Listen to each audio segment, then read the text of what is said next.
Yeah. Well, every morning I wake up and for 5 minutes I visualize what it would be like if all of my family members were dead. It's a Gary Vee technique that I've learned over the years, and it really helps me like focus in and really builds a fire in my belly to get after it that day. And I know a lot of people out there saw that clip and thought it was a joke and were shitting on him for saying that, but it really does work. Like if you visualize your family not being there and the empty sadness that you get, really motivates you. It's like I'm going out every day trying to save my family. Wow. Thank you, Kevin. Yeah, no, thanks Gary Vee. Because if I didn't have Gary Vee, I wouldn't be the man I was today. I would have stopped making content years ago. Yeah, shout out Gary Vee. Come on the pod.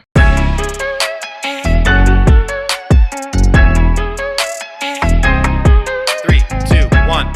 Kevin, what's up, buddy? What's up? Nothing. Came in a little hot there on the mic. I know. Yeah, I did this thing last week where I compressed the vocals a little bit. I think it How it sounded? I think it sounded. I don't know. Did you listen? I listened to every episode. Was it noticeable? I watched the tape. What I did was I squished the high highs and the low lows a little bit closer to each other, so there's less blowouts, more consistent volume. I think. I don't know. I think the audio typically is fairly reasonable. I think in the early days we were kind of it's maybe sounding not necessarily as good as other podcasts. I think now I feel like we're fine. Yeah, we're as soon as we say this now, everyone's gonna fucking. I mean, I think we all know there. I think we know there's like slight room for improvement. Like, yeah, you better not let us get those Shure mics. Oh God! Once we get some fucking real mics, don't let us get those motherfucking Shures because it's a wrap. Yeah. For fucking Roman Mars. Yeah. As soon as we get real microphones. Yeah. As soon as we're able to whisper into the mics. Yeah, we'll be fucking on top of it. Yeah. Alex will be soft spoken. That's right.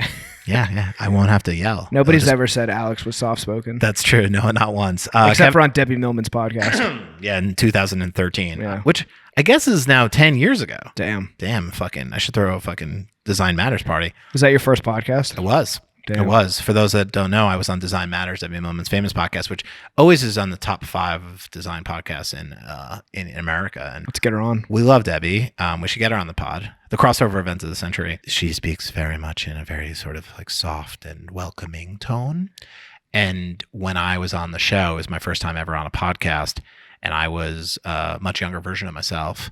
I matched her tone. So I'm like, hi, I'm Alex Center. And I don't know why I did that, but I think I was just, that's probably why she does it. Tone matching. Yeah. It's a thing.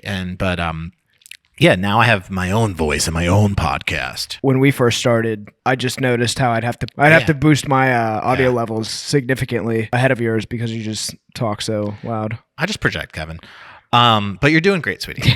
Kevin, guess what? We got big news. Sponsors back. Sponsors back. Sponsors back. Yeah. Welcome back, the Die Line. We've been doing ads for them and kind of been shouting them out, but the partnership is back on, and that's great news because the Die Line Awards are coming to a close on March 7th. Today is March 1st. Welcome to March, Kevin. Damn. And so if you've got packaging entries to submit, not you, Kevin, but the listeners, if they have packaging entries to submit, they got to enter the Die Line Awards. We are super lucky. Our new president, Madam President, Grace Dawson, she's actually going to be reviewing and judging Best Visual Brand Identity, which I believe is a very prestigious award. If you don't remember, we won that award for United Sews of America back in 2021. But Kevin, this is the last reminder. You know how it's like, this is really last call. Are you for real? No, I'm being absolutely 1,000% real. March 7th is really the very last deadline. There'll be no more extensions makes sense. March 7th. What was that award show last year? Like middle of May? Yeah. No, it's time. Yeah. We've been talking about this actually on the podcast for months, but like it's now officially go time. And so get your head out of your ass and stop procrastinating. And submit your design. So the best package design competition in the world, the Die Line Awards. This is also a reminder for me and us personally. We need to get our heads out of our own asses and submit. Yeah, I mean, we are on record saying that we do wait to submit so we can give the Die Line more money. Just because we fuck with the Die Line. Of course, because we support. Yeah, they support us, we support them, and so we wait to the very last minute. Yeah, our shit's actually done. Yeah, we've been done for months. Yeah. We just want to give them the most amount of our money to say thank you for their service. Absolutely. Yeah. So enter the Die Line Awards. Final call, last submission, March 7th. Enter. enter. They have amazing categories. They have all sorts of different sort of sections for different types of projects. And so there's no reason why you shouldn't get a submission in for a chance to win the big D. Yeah, get the golden D. Yeah, get the big D, and your whole life will change. Yes. Yeah, that's a fact. We can guarantee. Speaking of March, Kevin, February is over. I just want to call out February real quick. That's the wimpiest month of the year. 28 days? That's toxic masculinity right there. Yeah. Am I going to get canceled for calling out I think February so. for being too small? I Is that think so. sizist? Yeah, this is first year size shaming Gary Vee, and now you're size shaming an entire month. Yeah. I mean, I just don't think anyone's talking about how February is wimpy. I don't know. I particularly like February. Most money per day. If you're on salary, it's shorter month. That's fair. That money keeps rolling in. What I don't like about it is like if someone says, "Hey, it's due on March 3rd," and it's like February 19th, you're like, "Oh my god, that's plenty of time." And then all of a sudden you realize that February is such a wussy month, and then you're like, "Oh man, oh my, it only has 28 days. What the fuck? Why? Yeah. Why are we doing 28 days for February?" You sound like Jerry Seinfeld. What's the deal with that? Why is February only have 28 days? But yeah, that's a good one. All right. Kevin, did you hear Secession is coming to an end? I did. I heard it. I heard that. Breaking news. Yeah, R.I.P. I mean, R.I.P. Fuck off, right? Am I right? I mean, listen, I love Secession. I've been on record saying it's probably the best show on TV at the moment. I think I've had enough of it. Not in that I'm sick of it. It's just kind of like I don't know how much more they can do with Kendall and Logan fighting and Shiv, and it's just like they've been doing the same thing almost every season, and it just feels like every time they're like a new trailer comes out, it seems like the same story. Yeah, when the hell is the Succession going to happen? It's got to happen, right? Yeah. I've been kind of waiting for that. Wouldn't it be fun to watch Logan leave and then the kids run and just kind of the Secession be over? I have no idea. I hope that happens this season and not at the very last episode, because that would be kind of annoying. But I guess it would make a lot of sense. But it's over. It's over.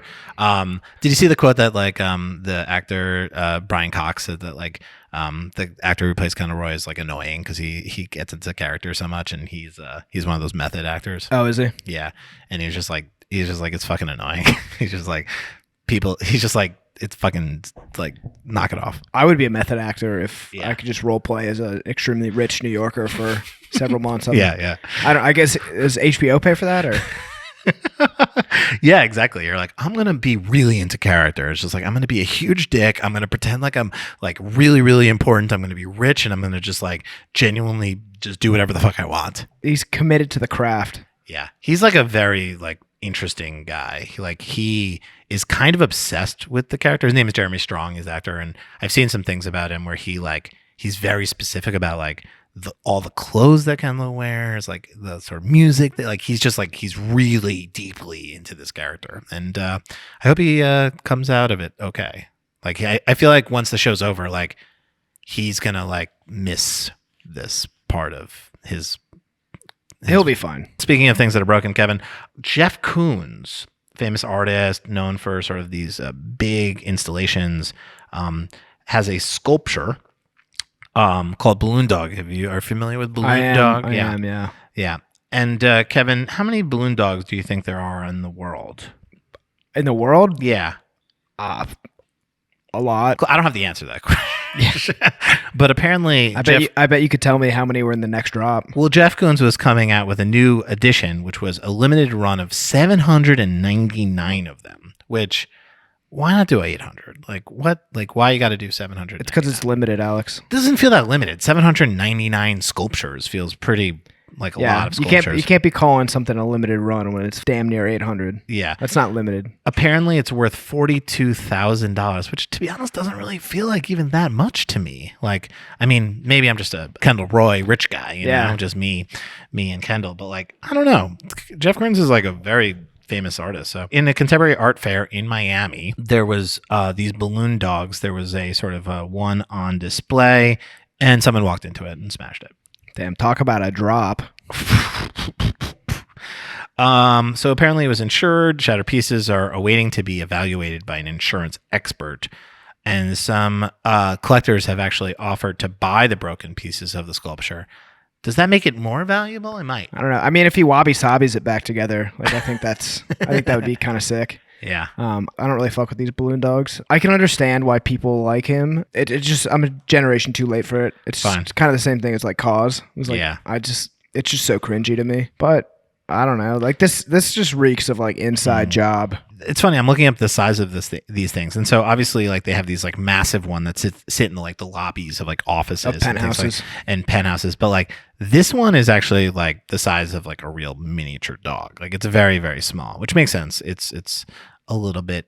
It makes sense why it'd be $42,000. But Kevin, so you think this was an inside job? Yeah, it's just like a little coincidental. I'm asking what happened to that. The 800. I think he might have dropped that one and then got a good idea for like some promo. Wow. Because I agree with you 100%. Like these things aren't really that newsworthy. Like Jeff Koons isn't like an artist that like everyone is talking about it. Like, and especially like this balloon dog thing, which is, I think he's been making these for decades now. And so this limited run of 799 of them, no one's really going to talk about. But now the fact that one broke, 798. Now the 798. Now we got some fucking conspiracy. Who broke it? What was it? Who was behind this? Why did they do this? But I don't know. Like it definitely does feel like maybe this is potentially a setup. I don't know. The Miami art scene fucking sucks. I think it's really dumb. Yeah, I think there's some good stuff that probably comes out of there. But have you been to Wynwood? I have been. Have you been to Wynwood post crypto boom? There's Bored Ape murals everywhere. Oh, really? Yeah, it's just the town is painted with apes. Yeah, I mean, listen, this article and this story is going pretty far and wide. It's on CNN. It's all these things, and yeah, it's just like this little dog that broke. And listen, I think this is making more awareness, more excitement around something that genuinely doesn't really deserve it. So this is the best thing that ever happened to Jeff Koons. So your third eye is open here. Woke. This is an inside job. Absolutely. You can't tell me it's not. Also, I wonder how many people think that this is a big giant sculpture and not something that's like sort of like 2 feet by 3 feet. I don't know. If you're a real ass Jeff Koons collector, you fucking know what it is. Yeah, that couldn't be me, Kevin. Cool. Well, that's let's get into the topics. We got some interesting stories to talk about in the world of design and branding, Kevin. That's what we do here on the show. We talk about design and branding. Jeff Koons, artist, kind of sort of ancillary to that world, I guess. But I don't know. I think this screams mischief is behind that. Jeff Koons break. They broke that thing. Cool. Nokia leads the show today because they are a Finnish telecoms communication company that has redesigned its logo for the first time in like 30 years, and it is on a mission to remind the world that it doesn't make mobile phones anymore. They're updating their strategy and they're refreshing their brand, and it is a big departure from sort of the Nokia brand identity that we all know and love. And this work was done by Lippincott. They're sort of a branding company, strategy firm, big dog. And so the new logo hopefully captures Nokia as they are today, with a renewed energy and a commitment as pioneers of digital transformation.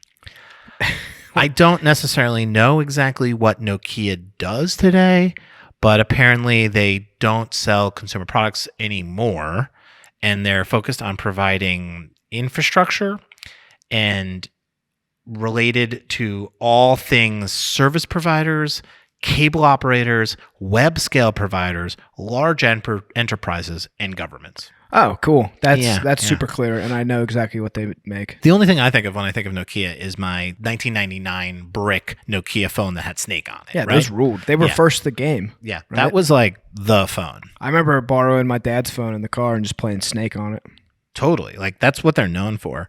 And I guess since the iPhone came out, I don't know when that was, like 2008 or so, that Nokia run was swiftly put to an end. And so this new logo has a bit of a contemporary feel. It feels more modern, and it's definitely one thing, which is sharper.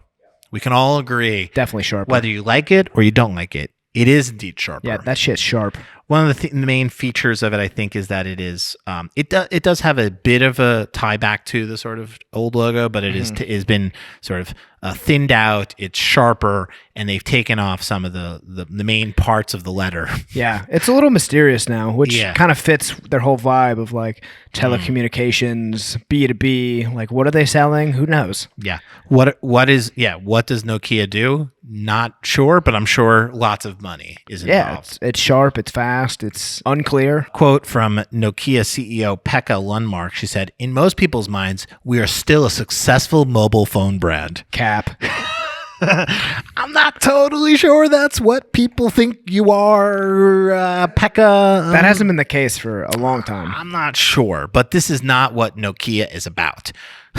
We want to launch a new brand that is focusing very much on the networks and industrial digitalization, which is a completely different thing from the legacy mobile phones. Ready for a hot take or a review here, Kevin, of logo?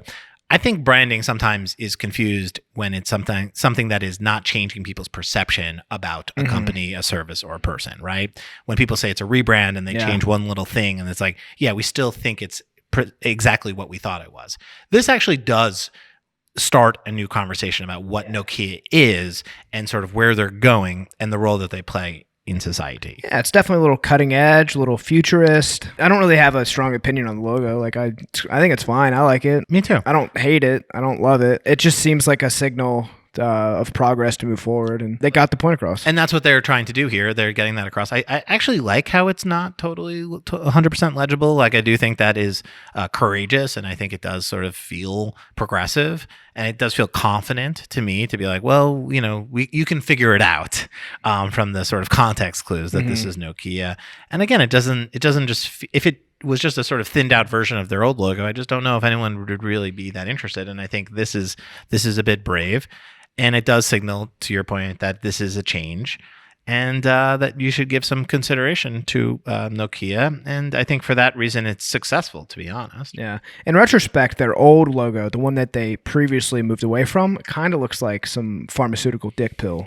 It does have a bit of a sort of evil parent company vibe. And to be honest, it's like, I do like it for that reason. But I do think I think this is a nice upgrade. I think the problem is less with the logo and more about like Nokia being a brand that people don't really have any sort of affinity for because they don't make consumer products really that people use. Yeah. And I think if they did make something that we all were utilizing in our everyday life, I think maybe there would be more warmth for a sort of new logo when this is sort of just like, what is that sort of pile of things I said before?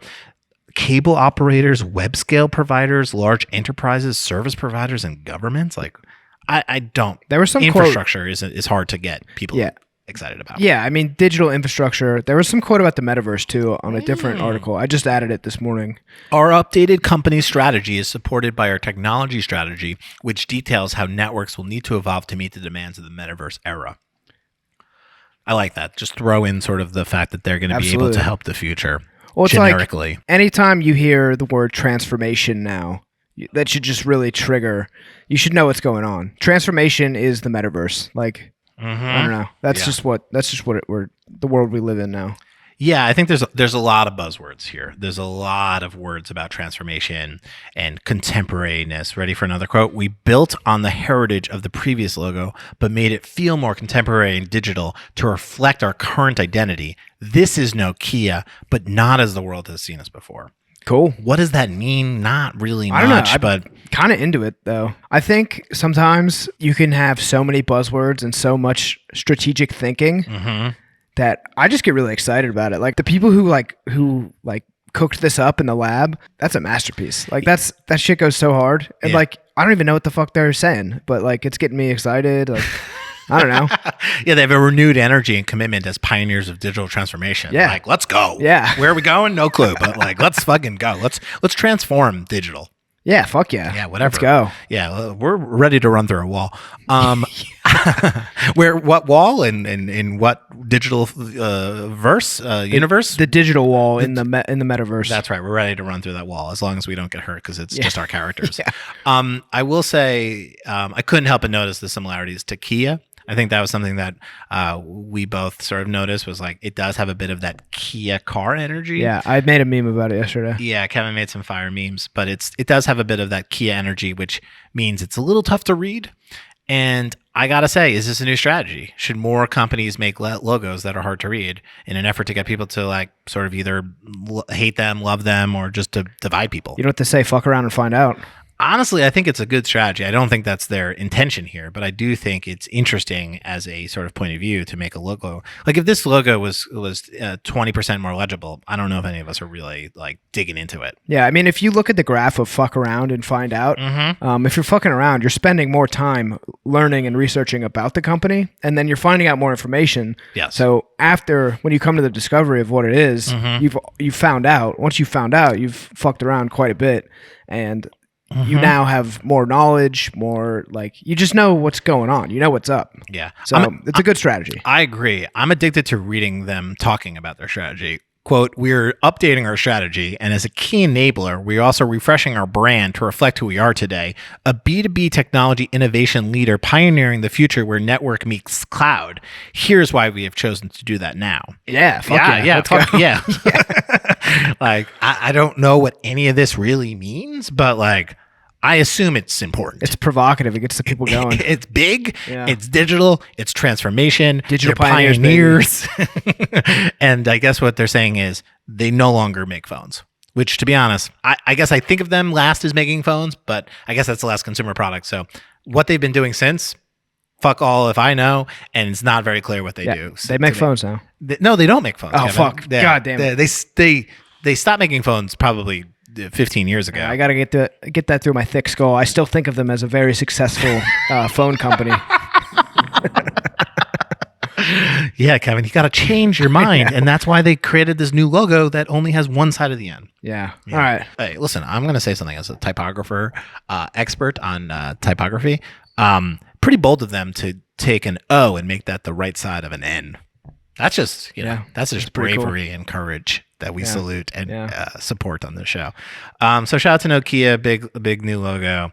And, to be honest, didn't see myself leading off the show with Nokia today, but here we are. I think we've picked up a lot of energy on it just by talking about it in this brief moment. Kevin, I think we're digital pioneers as well. So I think we should reach out to Nokia and they should sponsor the pod. Oh, I would love it if they sponsored the pod. Yeah, collaboration right there. Digital transformation and updated technology strategy. Us and them. The only people I'm walking into the metaverse with is fucking Nokia. Yeah, let's ride.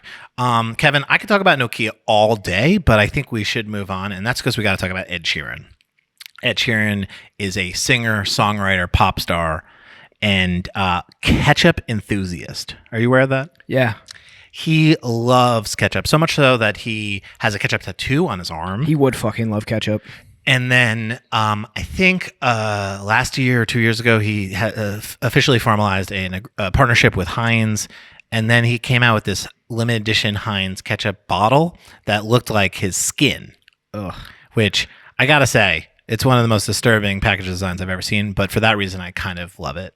Yeah, sure. I mean, fuck it. And he loves ketchup so much so that he has someone on hand always with ketchup on them.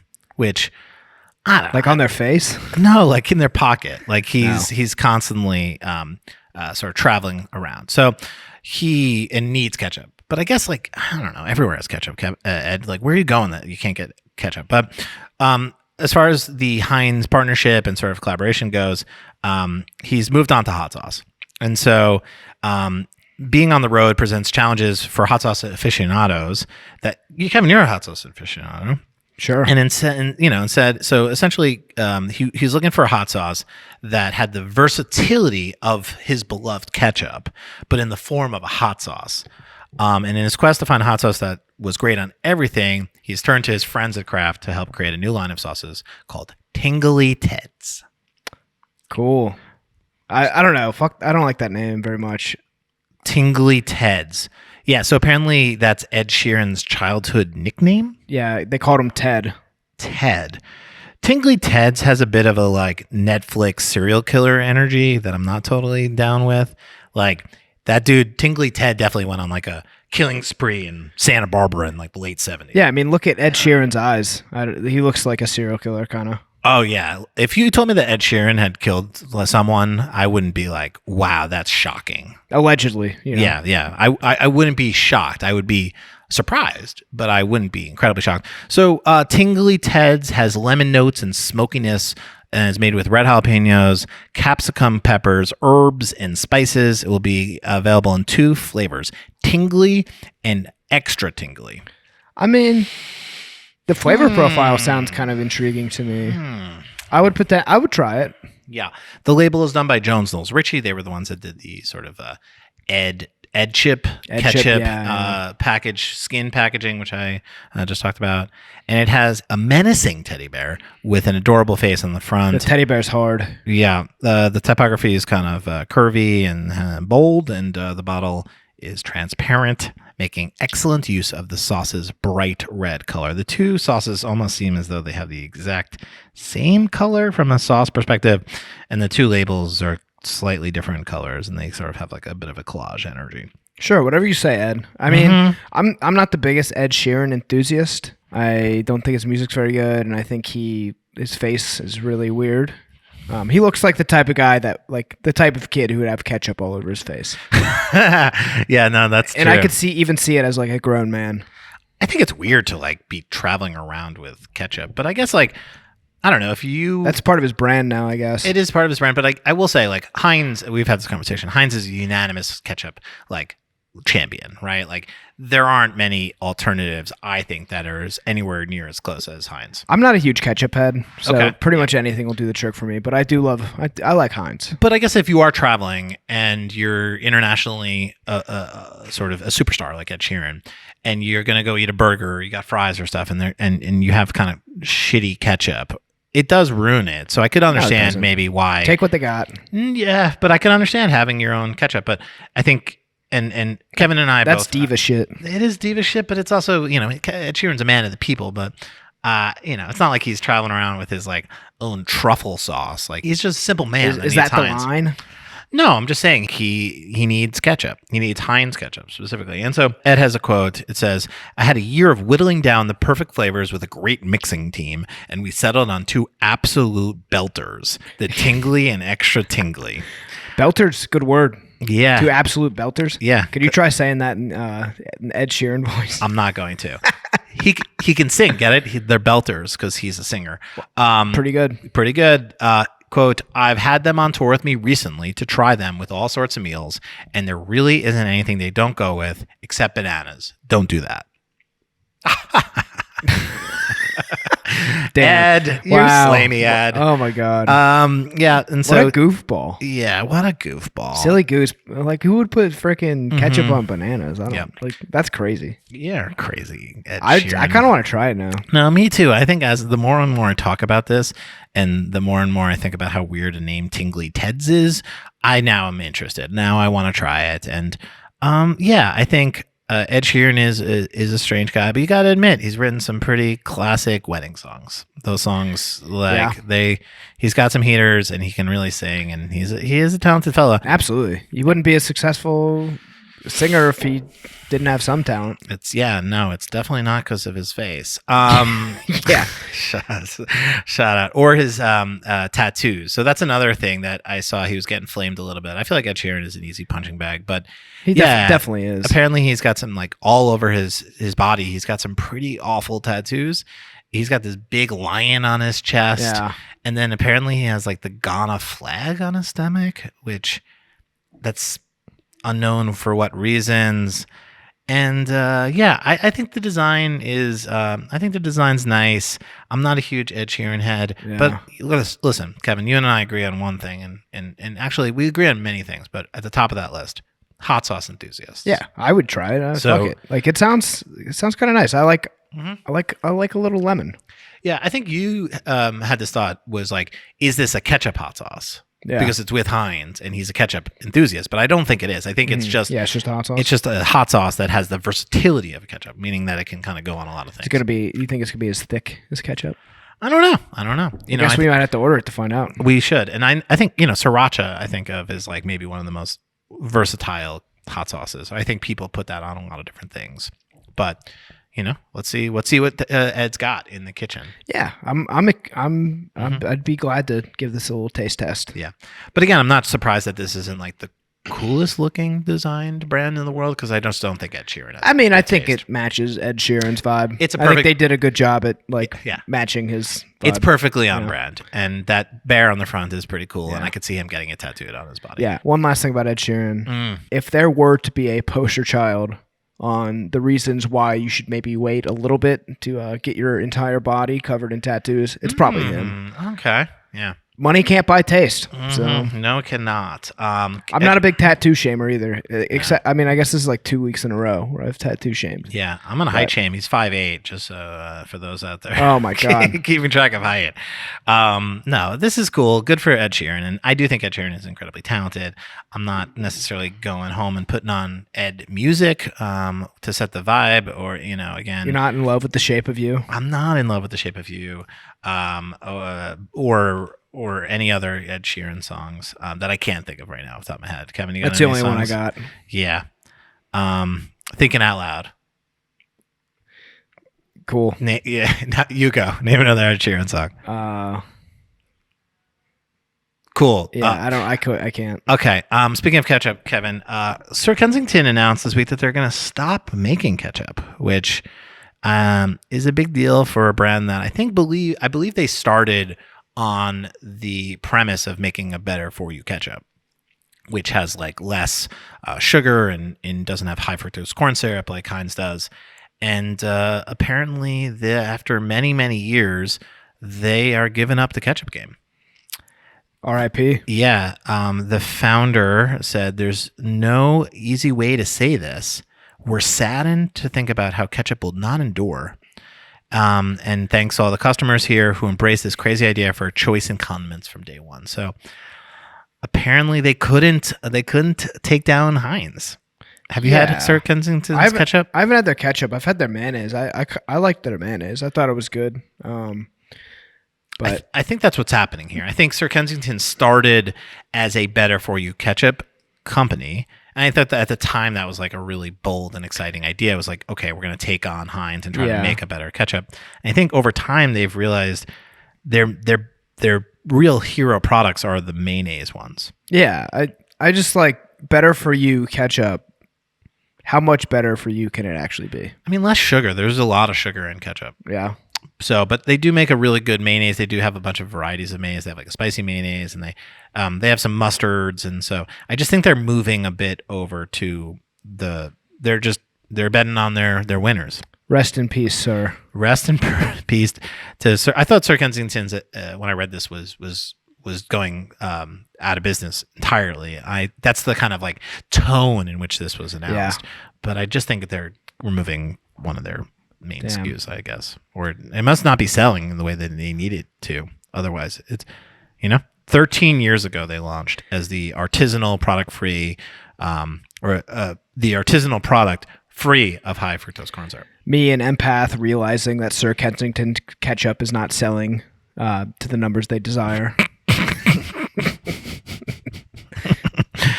Oh no.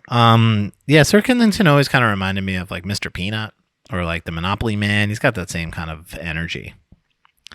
Because he's got a monocle? Yep. He's old got and the he's same got eyewear. Yeah. Well, sorry for them, but also happy for them that they're making financially strong business decisions. That's really what this is, right? Yeah. Like if you are a product company and you're optimizing your product range, you're going to look at the products that are maybe not performing and remove them, even if they're the product you started with. So SKU optimization. Damn. Big news. Did you go to Gary V. U? That's true, bro. So goodbye, Sir Kensington's ketchup. Kevin, speaking of things that are not doing so well, sex. Oh no. Yeah. People aren't having sex as much as they used to, according to every single news source on the world. Have more sex, please. What's a recession? Why are we in one? Sex recession. We're in what's a sex recession and why are we in one? Why are young people having so little sex? Is the sex recession turning into a great sex depression? Kevin, you've really pulled many articles here all saying the same thing, which is young people are having less sex. Damn. Kevin, do you want to speak for all young people? Couldn't be me. Oh my God. Teed me up right there. The trend is called sex recession, as I said. There seems to be no singular cause. Factors include young people having more academic and career pressure and less time for sex, pornography, lack of coupling, unsatisfying or physically painful experiences with past partners, and body image-induced inhibition. The significant disruption in social interactions participated by COVID is certainly a factor, and the decline in bumping uglies was noted by Kate Julian in The Atlantic over a year before large gatherings came to a halt with social distancing protocols. So I think this is a story that I have heard over the last 5-10 years. This is not necessarily a brand new story. I think it's now kind of bubbling up to the surface again, and I think COVID certainly didn't help. Yeah. Right? Young people just want to be on their phone. They don't want to fuck. I mean, I think of all the sort of listed things there, I just think our attention is being we're so distracted. Yeah, there's too much shit to watch. I don't want to fuck. There's so much content. Have you ever been on Hulu or Netflix or, kind of like, you know what's better than having sex? Yeah. Front and center on YouTube. That's a fucking quote right there. Yeah, for sure. How could you have sex when you have so many podcasts? Sorry, to listen babe. To? I can't have sex tonight. I got to listen to Front and Center. Exactly. Now on YouTube and Spotify and Apple, wherever you get your podcasts. I mean, listen, I think this is something that's been happening for quite a while. And I feel like this story kind of pops back up every fucking 6 months. I feel like this is... Yeah, we've entered the 6-month period where last week...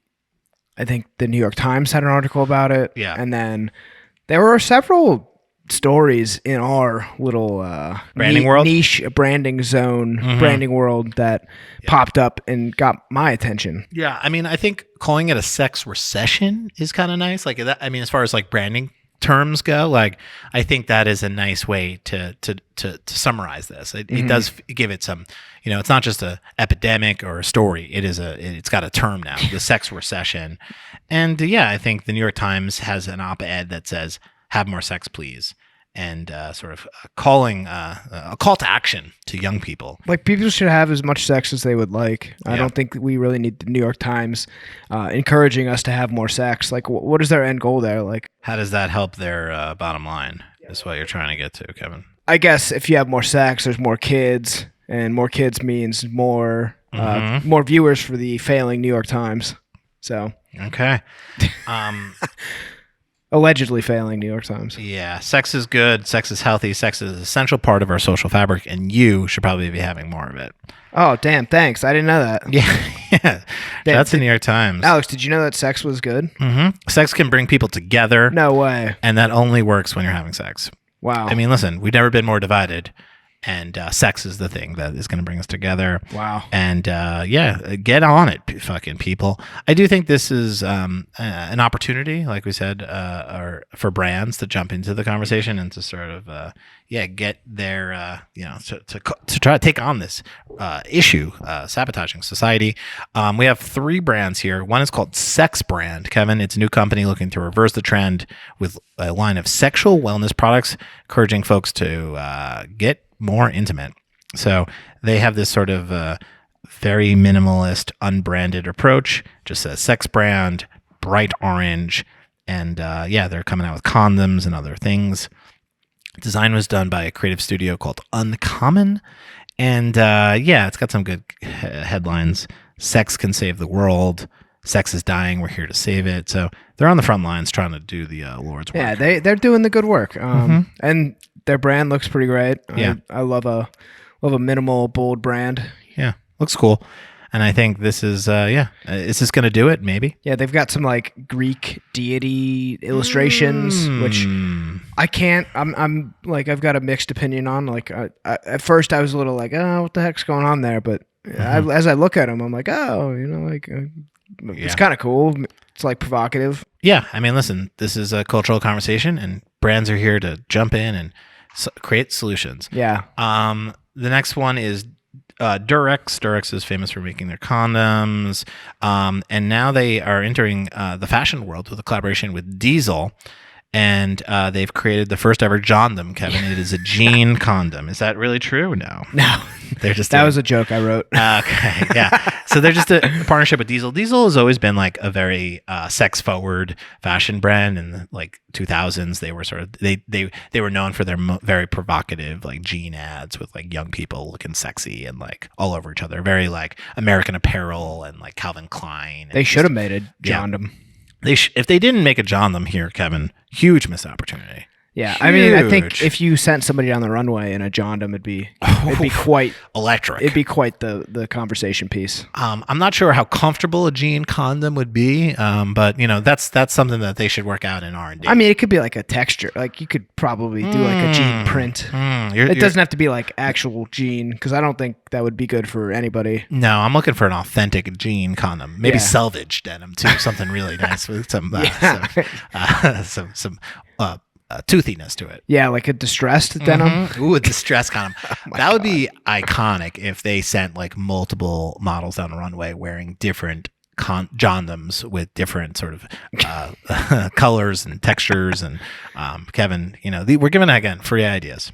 Yeah. And then the last brand that here is taking on the sort of sex recession is a brand I've never heard of. They're called Chaz. They're from Lithuania. I don't even know where you found this. Yeah, story, shout out Bill McCool. It was on the Friday wrap up from the Die Line. Yeah, this is some deep internet sleuthing here. Yeah, Bill's deep. Shout out to Bill. Shout out to Die Line. Get your awards in, submissions in today. They're trying to solve the sexless epidemic with vulva and dick flavored chips. Yum. Which do these actually taste like those body parts, Kevin? Only one way to find out. Yeah, this feels also very mischiefy. They've decided to draw everyone's attention to the sex recession and thus contribute to the solution. And they come up with the first in the world pussy flavored chips. Wow, I can't believe I'm actually saying that. Giving them to a loved one would be a clear invitation not only to try oral sex or break all barriers, but also to seek and discover what gives both parties maximum pleasure. Yeah, dip your toe in. Wow. Let's try a chip before we dive in face first. I'm not really seeing the sort of connection here, but apparently they have a unique taste for brave and free people. Wow. So after tasting it, you'll remember your wild love adventures, your first love, and maybe even lose your oral virginity. So they're thinking that if you try the chip and it reminds you of a past sexual experience, that you're more likely. Yeah. I mean, listen, this is an interesting way in. I've got a hankering for some genitalia in my mouth. Yummy. Yeah, I mean, listen, I gotta say, this feels like a gag gift, but yeah, pun intended. All right, I'm gonna move on. But listen, shout out to them. Shout out to young people.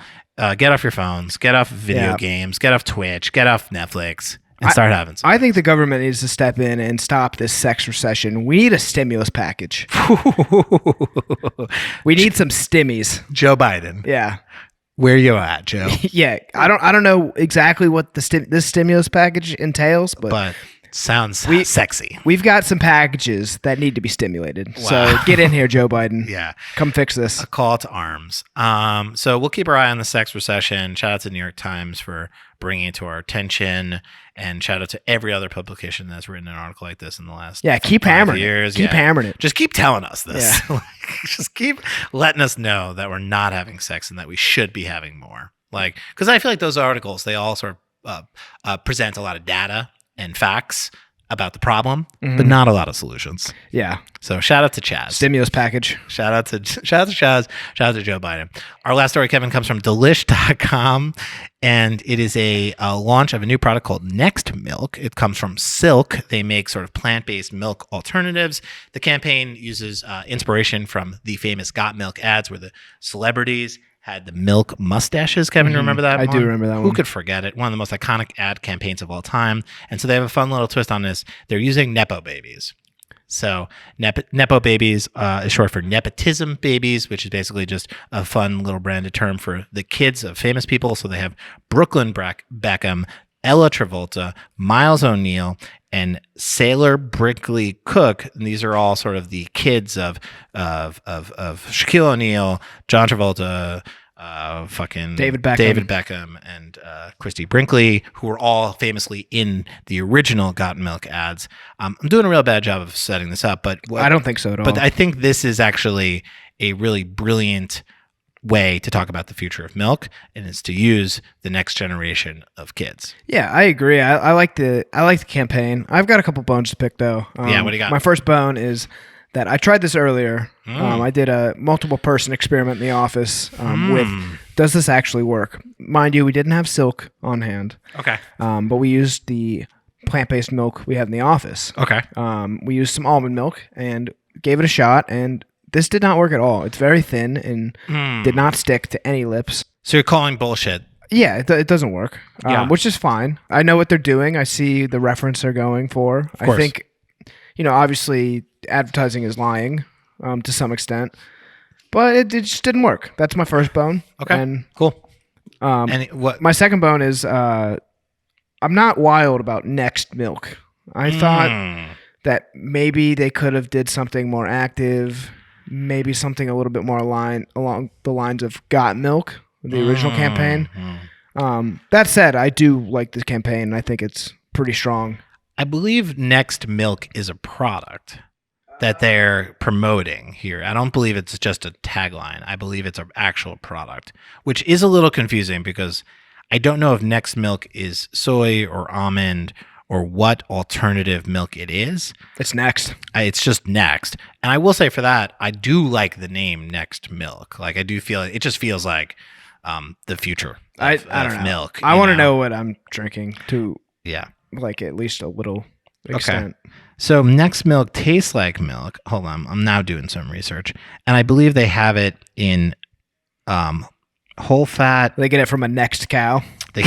It comes from the Next plant. So it is oat milk and plant-based blend. So it's a bit of a blend here, Kevin. It's not totally clear exactly what this is.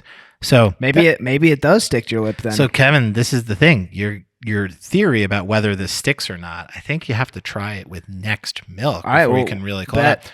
But here's the question though. Did milk ever really stain your upper lip like that? You think it did? I mean, not to like in the ads it was clearly like paint or whatever they used. Sure. So but like you get a thick whole milk and some of that stays on your upper lip. I think there's some truth to it. I think that is probably true. It definitely feels like it's overdone for the commercials. And yeah, I think Next Milk is, see, again, this commercial now has me questioning what Next Milk is, sort of, does it taste like real milk? And all we know is that it's plant-based and it's Next. It's Next. I do think this is like particularly brilliant just because, again, all these famous celebrities that we grew up idolizing and were sort of a part of this original campaign, they do have all these kids that are sort of becoming famous in their own right for whatever the hell that they do. And, Nepotism Babies was on the cover of New York Mag. They did this whole sort of article doing all this research into where every famous person's parents, what they did and how they got into the industry. So I think this is like a big story. And I think just generally it does a really great job of communicating that like this is milk for the next generation. Yeah. So, I want meta milk. Yeah. Facebook milk. Yeah. I just want meta milk. I want to milk a meta cow. Okay. And drink my meta milk in my metaverse. There's a comedian, Joe Mandy, who does a really great bit about the first guy who ever discovered that milk was something that you could drink. Oh, yeah. Because just think about that real quick. Yeah. Milk, one of the most disgusting and strange things that we consume as a society. I mean, but who decided that they could pull on these udders and then get out this liquid and that we should drink that? I mean, that's a human bodies produce milk, but we don't drink. Oh, we do drink that. Yeah, we do drink that. Kevin, you're poking holes in this Joe Mandy bit, but sorry. Listen, I get it, but you're right. The human body does produce milk that we drink. Do you think that's what inspired someone to look at a cow and think? Probably. You think so? Yeah. What's the story behind milk? I don't know. We should look it up. Who like, again, that's a funny premise of a joke because obviously the first in this hilarious version of the retelling of it, obviously you could imagine like someone just imagine it. Just imagine. But like, who invented milk? Like, who was the first person to figure out that this was something that you could milk a cattle for human consumption? Like, that just feels, but it's got to be a long time ago. Some sick farmer. That's what it's come down to. Some sick farmer. Some sick fucking farmer. Kevin, that's the show today. We're a great place to end. Yeah. Yeah. Thank you for all the listeners. Shout out to all the new people that are following us on Instagram. Shout out to all the people that are watching on YouTube. I think this is week 5 of the show being available to watch. Can you just do us a favor? Like and subscribe. We've said that in the past, but like on YouTube, like subscribe to the channel, and give us a little thumbs up, and sort of check back in on us every now and then. Leave some mean comments so we can talk about the haters. Yeah, don't do that. But like, please subscribe to the YouTube channel and like and tell your friends. And shout out to the people that asked for the video content because we were shooting it, but now it's out there every week, and the shows go live on Wednesday evening, right? So the show will continue to come out Wednesday morning, and then the video version of it will come out sometime later that day because it takes work to make these things. So it's a one-man show crew. Also give Kevin a little bit of a shout out and give him a little give him a nice little compliment. He loves compliments. Yeah, sure. And tell him he's doing a great job because he is. All right. Thank you, Kevin. Thanks. Peace. Bye.